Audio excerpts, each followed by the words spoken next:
A shadow stretches across the Middle East, a line drawn in the sand not by armies, but by decades of animosity, rhetoric, and a Cold War fought in the dark. On one side stands Israel, the Jewish state. On the other, the Islamic Republic of Iran, the heir to the ancient Persian Empire. We see the headlines, we hear the threats of nuclear confrontation, we witness the proxy conflicts that bleed across Lebanon, Syria, and Gaza. It feels like an eternal, intractable hatred, a clash of civilizations baked into the very fabric of history. But what if I told you that this narrative, the one accepted as truth by millions, is a modern invention? What if I told you that for over 2,000 years, the relationship between the Jewish people and the Persians was not one of conflict, but of unprecedented friendship, rescue, and mutual respect? This isn't just a forgotten chapter of history. It is the key to understanding the seismic shift that created the world we live in today.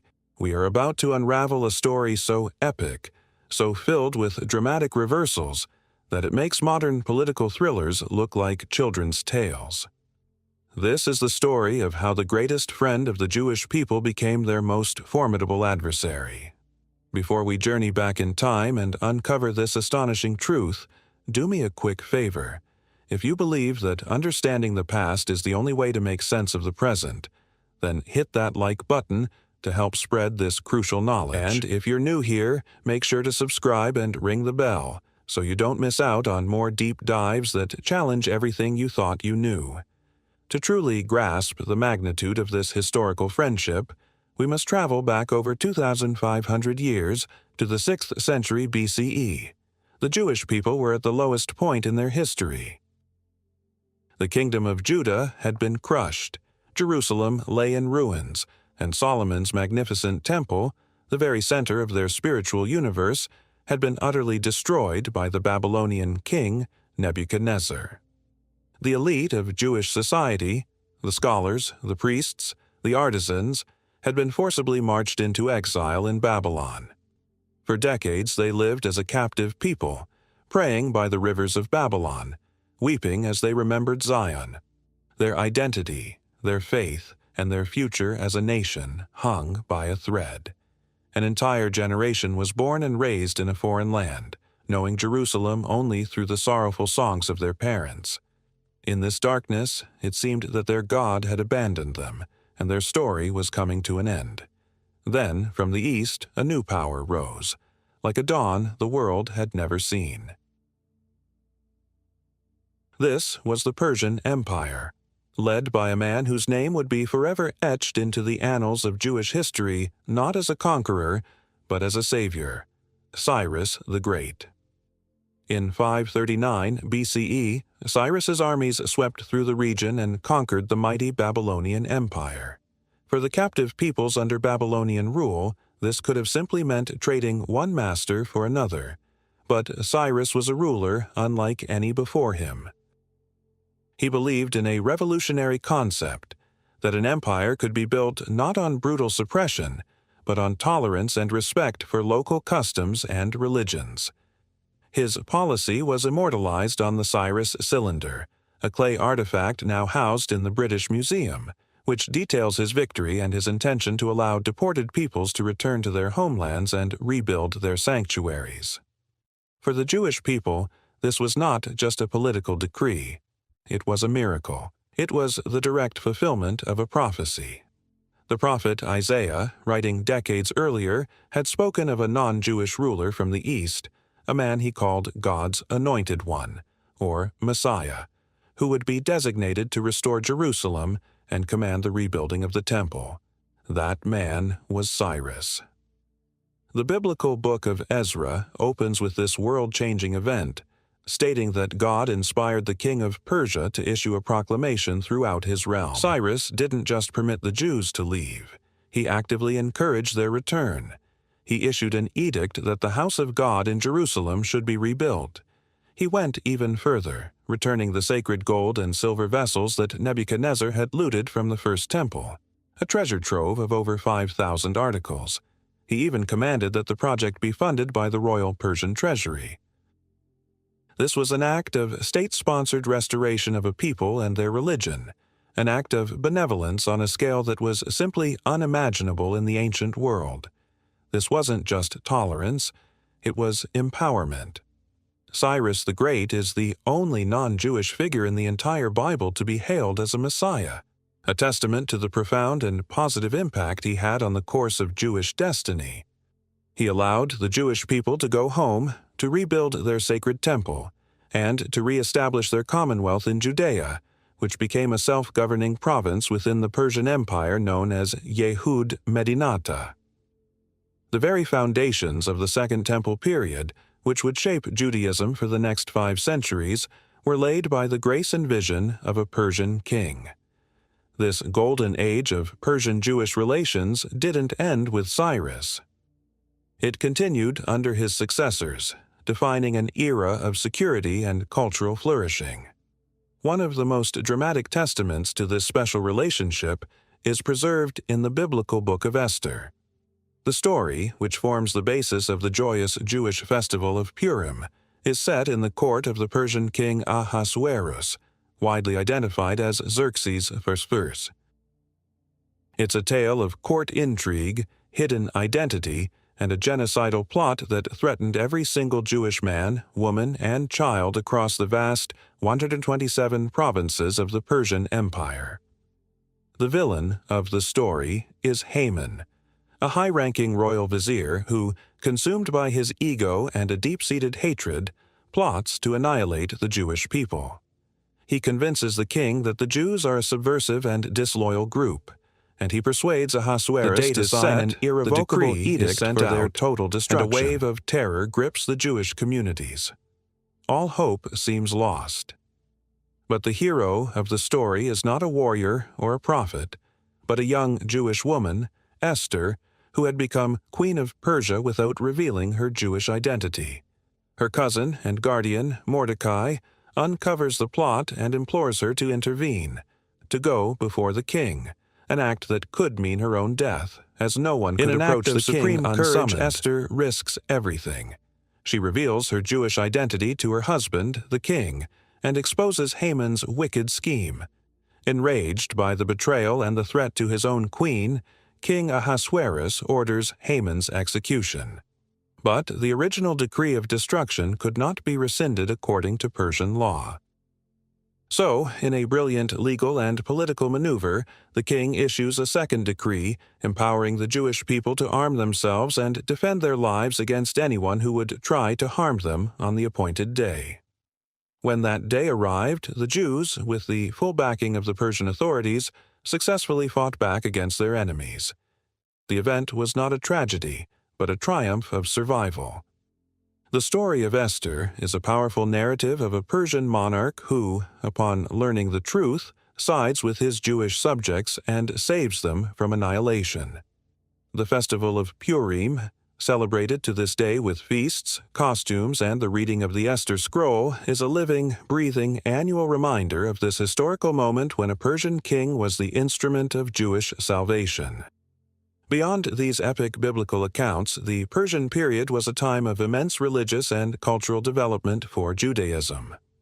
Under the stable and tolerant rule of the Achaemenid Empire, Jewish scholars and scribes, like Ezra, played a pivotal role in collecting, editing, and canonizing the texts that would become the Hebrew Bible. The very structure of post-exilic Judaism, with its focus on the Torah and synagogue life, was solidified during this era. The Aramaic language, the administrative language of the Persian Empire, became a common tongue for the Jewish people, and is the language in which large parts of the books of Daniel and Ezra, as well as the Talmud, are written. The relationship was so deeply integrated that for centuries, Persia was seen not as a foreign power, but as a protector and a place of refuge. Even after the Achaemenid dynasty fell to Alexander the Great, and through the subsequent Parthian and Sasanian Persian empires, this general legacy of positive relations continued. In fact, one of the most significant intellectual achievements in Jewish history, the Babylonian Talmud, was compiled and completed over several centuries not in the land of Israel, but in the great Jewish academies of Sura and Pumbedita, located in what is modern-day Iraq, then under the rule of the Persian Sasanian Empire. This monumental compendium of Jewish law, ethics, and philosophy was created in a Persian context where Jewish communities enjoyed a large degree of autonomy under their own leader, the exilarch, or head of the exile, who was a recognized official in the Persian court. There were periods of difficulty and persecution, to be sure, but the overarching narrative for nearly a millennium was one of coexistence and intellectual cross-pollination. The Zoroastrian concepts from Persia concerning a dualism of good and evil, angels and demons, and a final day of judgment are believed by many scholars to have influenced Jewish thought during this formative period. The first major shift in this long history occurred in the 7th century CE with the Arab-Islamic conquest of Persia.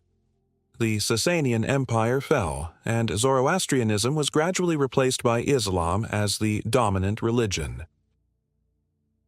Under Islamic law, Jews, along with Christians and Zoroastrians, were designated as dhimmi, or people of the book.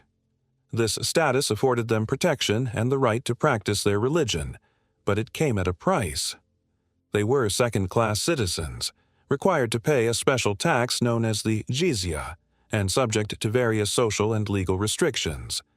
The old relationship of a benevolent imperial power and a favored minority was over. It was replaced by a new, more complex hierarchy defined by a different religion. Yet, even through centuries of Islamic rule in Persia, Jewish life continued. Communities thrived, producing scholars, poets, and merchants. The history was complicated, but it was not one of singular, overriding hostility. Now, let us fast forward through the centuries to a period that will shock most people who are only familiar with the modern conflict. In 1948, in the mid-20th Israel was century. born, and in the decades that followed, who was one of its closest and most important strategic allies in the entire Middle East? It was Iran. This is not a misstatement. Before 1979, Israel and Imperial Iran, under the rule of Shah Mohammad Reza Pahlavi, maintained a deep, albeit quiet, alliance. Iran was the second Muslim-majority country after Turkey to grant de facto seemingly recognition to unlikely the new partnership Jewish state. Was state. born from pure realpolitik and shared strategic interests. Both nations were non-Arab powers in a predominantly Arab region. Both were wary of the expansionist ambitions of Arab nationalist leaders like Egypt's Gamal Abdel Nasser, and, most importantly, both were staunchly pro-Western and aligned with the United States in the global Cold War against the Soviet Union. They became what was known as the twin pillars of American strategy was extensive in the Middle East. and multifaceted. The intelligence agencies of both countries, Israel's Mossad and Iran's Savak, worked hand in glove, sharing information on Arab states and Soviet activities. The militaries collaborated on training and weapons development. Economically, the relationship was vital. Iran became Israel's primary supplier of oil, shipping crude through a secret pipeline project co-owned by both countries. In return, Israel provided Iran with agricultural technology, water management expertise, and military hardware. There were direct flights between Tel Aviv and Tehran. Israeli businessmen and contractors were a common sight in the Iranian capital. For a brief, shining moment in modern history, the ancient friendship seemed reborn in a modern geopolitical context. It was an alliance of convenience, yes, but it was a robust and functional one that underscored a fundamental lack of inherent animosity between the two peoples. So, what happened? What could possibly transform a strategic ally and historical friend into an implacable foe? The answer is a single year, 1979. This was the year of the Iranian Islamic Revolution, a political earthquake that did not just topple a monarch but ripped up the entire strategic map of the Middle East and redefined Iran's identity and its relationship with the world. The secular, pro-Western monarchy of the Shah was overthrown and replaced by a radical new form of government, a theocratic Islamic republic, led by the stern, unyielding figure of Ayatollah Ruhollah Khomeini. Khomeini's worldview was fundamentally different from the Shah's. It was built on two core principles: fierce opposition to what he saw as Western imperialism and corruption, and a vision of Iran as the vanguard of a global Islamic awakening. In this new ideological landscape, Israel's status changed overnight.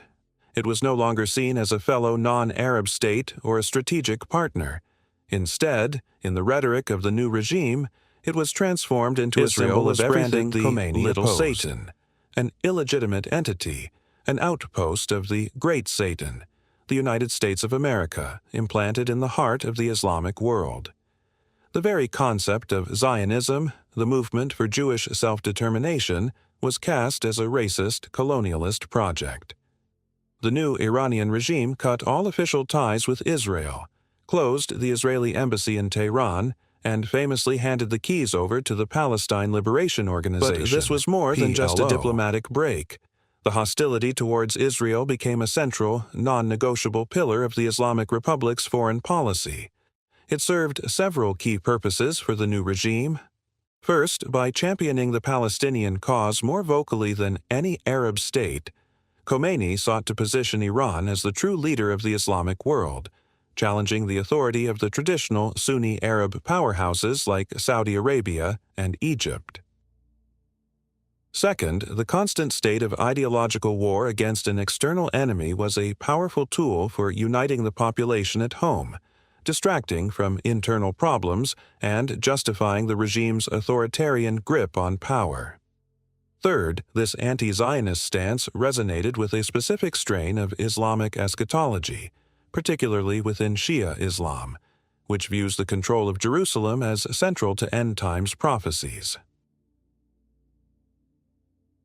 From 1979 onwards, the story of Iran and Israel became one of escalating conflict, but it was a conflict fought largely through proxies and in the shadows. This is the Cold War of the Middle East. Iran couldn't attack Israel directly without risking a devastating response and a wider war. So, it adopted a strategy of asymmetric warfare, supporting and arming groups on Israel's borders who shared its anti-Israel ideology. The most successful and potent of these proxies is Hezbollah, the Party of God, in Lebanon. Founded with Iranian support in the early 1980s following Israel's invasion of Lebanon, Hezbollah grew from a small militia into one of the most powerful military and political forces in the region. Armed, trained, and funded by Iran's Islamic Revolutionary Guard Corps, IRGC, Hezbollah has fought a major war with Israel and possesses an arsenal of tens of thousands of rockets and missiles pointed at Israeli cities, acting as Iran's primary deterrent and forward base. In the Palestinian territories, Iran extended its support to groups like Hamas and Palestinian Islamic Jihad, providing them with funds, weapons, and training to continue their fight against Israel from the Gaza Strip. In Syria, Iran intervened decisively in the civil war to save the regime of Bashar al-Assad, not just to protect an ally, but to secure a land bridge, a corridor of influence stretching from Tehran through Baghdad and Damascus, all the way to Hezbollah in Beirut on the Mediterranean coast. This Shia crescent, or axis of resistance, gives Iran strategic depth and the ability to project power directly onto Israel's northern border. Israel, for its part, has engaged in a relentless campaign to counter Iran's influence and disrupt its ambitions. This shadow war has included countless airstrikes on Iranian targets and weapons convoys in Syria, covert operations inside Iran itself, and a sophisticated campaign of cyber warfare targeting Iranian infrastructure. Most critically, Israel has focused on sabotaging and delaying what it sees as the ultimate existential threat, Iran's nuclear program. Israeli intelligence has been linked to the assassinations of several top Iranian nuclear scientists and sophisticated cyber attacks, like the Stuxnet virus, designed to damage Iran's uranium enrichment facilities. This brings us to the present day. The ancient friendship is a distant memory, buried under 40 years of hostility.